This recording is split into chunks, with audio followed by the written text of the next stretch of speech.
আমার best friend Tapu, ওর গায়ে হলুদে একটা মেয়ের সাথে দেখা, অহনা। মেয়েটাকে প্রথম দেখাতেই মনের ভেতরে একটা কেমন কেমন করছে। এই কেমন কেমন করাটাকে যে কিভাবে ব্যাখ্যা করব তা এখনো জানি না।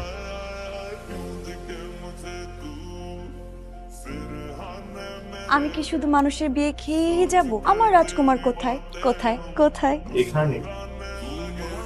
হাই, আমি সাফায়েত। এক্সকিউজ মি মিস কেউ না কেউ না কেউ না, অহনা। অহনা কি আপনি তো বিরক্ত কেন করছেন? ফুচকা খাবেন? ফুচকা খাওয়ার জন্য তো আসছিলাম।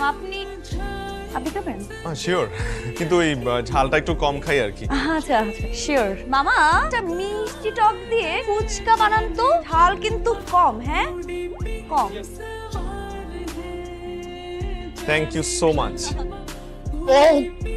কি সমস্যা?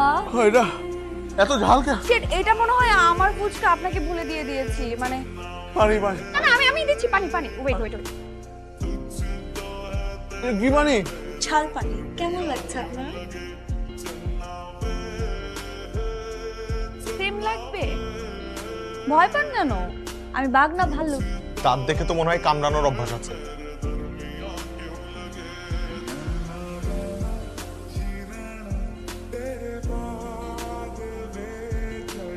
তপুর কাছ থেকে অহনার নাম্বারটা পেলাম। জানি না সে কোথায় আছে, কেমন আছে, তার সাথে আর কোনোদিন দেখা হবে কিনা সেটাও জানি না, কিন্তু মনের ভেতর তার জন্য এখনো সে কেমন কেমন করেই চলছে।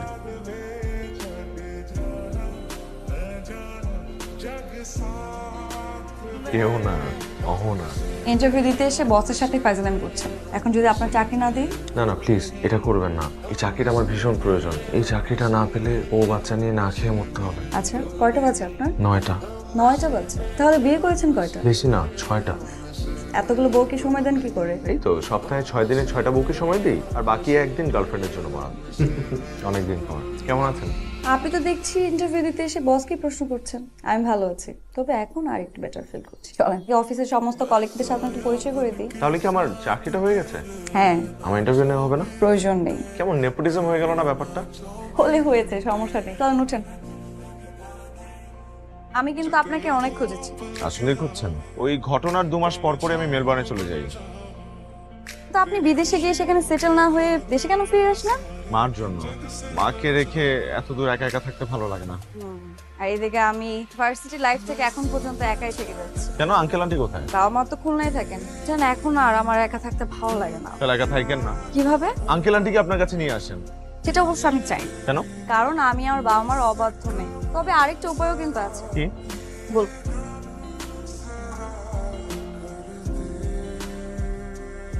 আপনি জানেন আমার 3টি ইচ্ছা আছে। লেট মি গেস, আপনার প্রথম ইচ্ছা you want to be Miss World. How fun. তাহলে বলুন আপনার 3টা ইচ্ছা কি? না বলে বরং এখনই পূরণ করে ফেলি।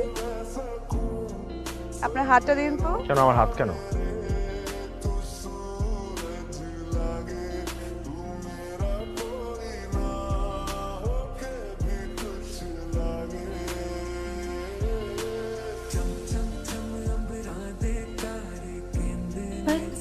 Is anything wrong with you?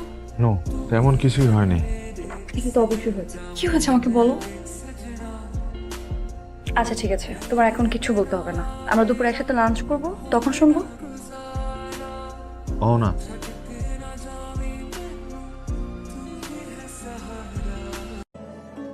আরে সাফায়াত ভাই, এতদিন কই ছিলেন? Phone off. এভাবে মানুষ গায়েব হয়ে যায় নাকি হঠাৎ করে?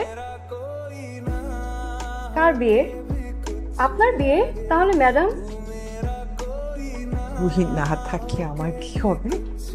দাঁড়া, সাফায়েত বিদেশ থেকে আসুক, তারপর তোকে পার্মানেন্ট করে ফেলবো। হ্যাঁ, কেমন আছিস? মায়ের শরীর ভালো এখন? মা, তোমার শরীর এখন কেমন? আগের থেকে অনেক ভালো। তিস্তার কি হলো? শোনা বলে চলে গেল যে? কোথাও যায়নি, এখানেই বসে আছে। মনে হয় তোর উপরেই রাগ করেছে। আগের মতো তোর সাথে যোগাযোগ হয় না তো, সেই জন্য। তুমি ওষুধ খাচ্ছ তো ঠিক মতো? ওরে বাবা, তিস্তা থাকতে অনিয়ম করার কোনো সুযোগ আছে নাকি? তিস্তা কোথায়? ওকে একটু ফোনটা দাও। তিস্তার সাথে আমার মা হুট করে আমাকে না জানিয়ে বিয়ে ঠিক করে ফেলেছিল।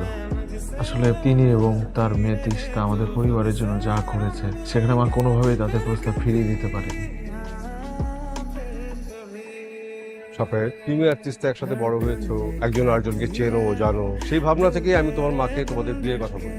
আঙ্কেল আপনি হঠাৎ এসব বলছেন যে? সাফায়েত, আমার একটাই মেয়ে, ও কথা বলতে পারে না, তো তাই ওর কথা কেউ না বুঝলে খুব কষ্ট পায়।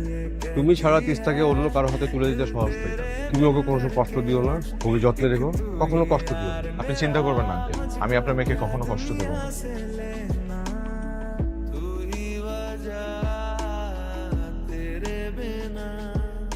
ছুটি কি 5 দিন দিলেই হবে নাকি আরো 2 দিন বাড়িয়ে দিব? সাফায়েত,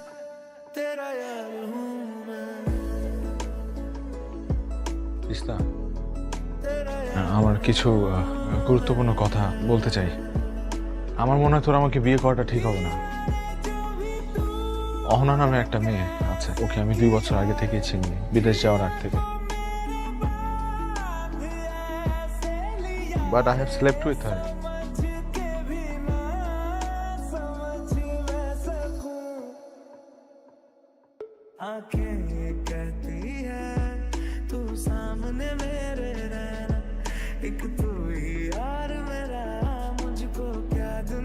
স্যার, আপনি কি অহনা ম্যাডামের কাছে আসছিলেন? উনি তো এখান থেকে চলে গেছে। কোথায় গেছে? কোথায় গেছে এটা আমাকে বলে যায়নি, তবে যাওয়ার সময় স্যার একটা প্যাকেট দিয়ে গেছে আমার হাতে আপনাকে দেওয়ার জন্য। দাঁড়ান স্যার, আমি প্যাকেটটা নিয়ে আসতেছি। এই যে স্যার, আসি স্যার। আসসালামু আলাইকুম। সাফায়েত, আমি জানতাম তুমি আসবে। তুমি যখন চিঠিটা পড়ছো তখন আমি তোমার থেকে অনেক দূরে। তোমার সমস্ত পরিস্থিতি আমি জানি। সিমরান আমাকে সব বলেছে, জানি বলেই তোমাকে প্রতারক বলতে পারছি না। তোমার জায়গায় আমি থাকলে আমি অন্য কিছু করতে পারতাম না, কিন্তু মাঝে মাঝে সত্যিটা মেনে নিতে আমারও কষ্ট হয় যে আমার নয় তার পিছু ছুটবো আমি কতকাল। আমি চলে যাচ্ছি, তুমি চোখের সামনে থাকলে আমি নিজেকে নিয়ন্ত্রণ করতে পারবো না। তোমার উপর আমার কোনো রাগ নেই, সহজ সুন্দর একটা জীবন হোক তোমার। তবে জেনে রেখো, তুমি আমার শেষ ভালোবাসা।